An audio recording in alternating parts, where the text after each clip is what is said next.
Според глобалните истражувања заклучоци, адолесценцијата е период кога се започнува со експериментирање со тутун и никотин. И доколку зависноста се развие во оваа возраст, преминува во долгорочно пушење, компликациите би биле значително поголеми.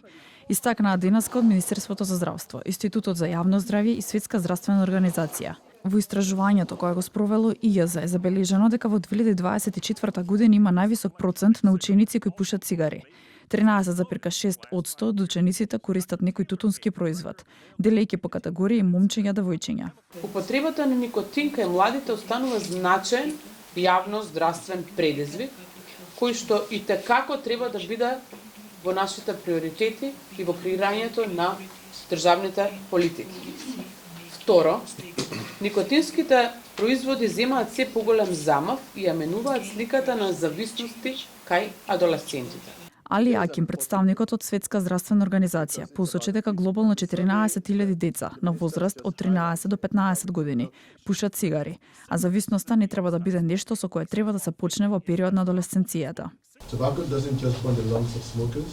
Тутунот не ги гори само белите дробови на пушачите, туку ја гори и иднината на земјата и не сакате да имате таква иднина. Ова истражување ни кажува дека има многу што треба да сториме за да ги заштитиме децата сега и во иднина.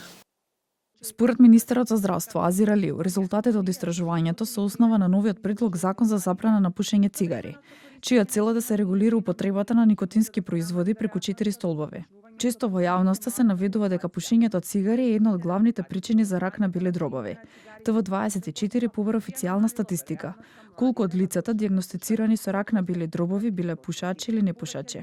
Таа компарација во моментот не можам да ја кажам, не сум спремен, ги нема материјалите со мене, но како и да е, може да ви ја пуштиме на мејл ако вие поднесувате официјално барање. Како и да е, бројот е огромен на граѓани кои што страдат од здравјето и поврзано со пушењето.